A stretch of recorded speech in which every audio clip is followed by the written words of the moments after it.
సామెతల గ్రంథము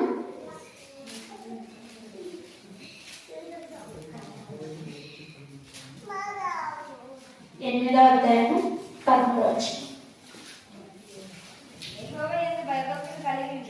యెహోవాయందు భయభక్తులు కలిగి ఉండుట చెడుతనమును నశించుకొనుటయే.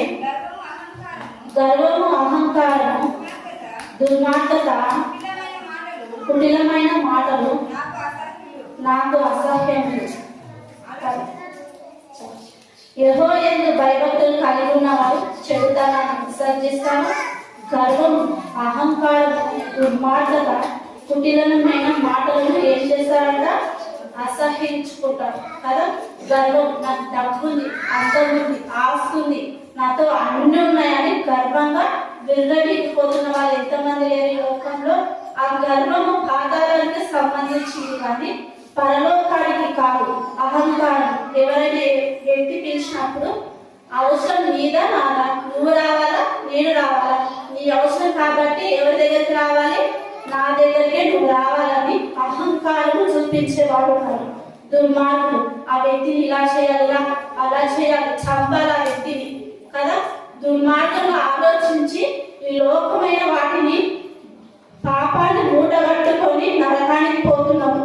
కుటిలమైన మాటలు అంటే ఇక్కడ మాటలు అక్కడి చెప్పి లేనివి ఉన్నట్టు కల్పించి కుటుంబాలను, జీవితాలను నాశనం చేసేవాళ్ళు ఎంతో మంది ఉన్నారండి. చెడుతనాన్ని విసర్జించి అసహించుకోవాలి. ఆదికాండము 39వ అధ్యాయము 9వ వచనం.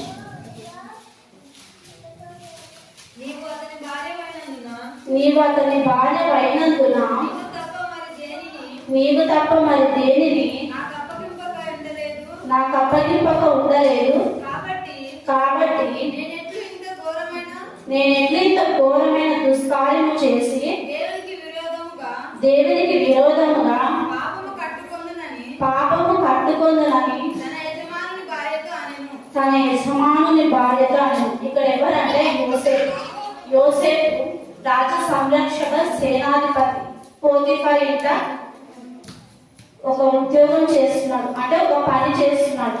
అయితే పోతీఫర్ భార్య యోసేపు అందగాడు, సుందరుడు, జ్ఞానవంతుడు, వివేకవంతుడు కాబట్టి ఆమె యోసేపు యొక్క ప్రవర్తనను చూసి పోతీఫర్ యొక్క భార్య యోసేపుని ఇష్టపడింది. కానీ యోసేపు దేవుని యొక్క భయము భక్తి కలిగిన వ్యక్తి కాబట్టి ఆమె ఇలా చేయడం తప్పు.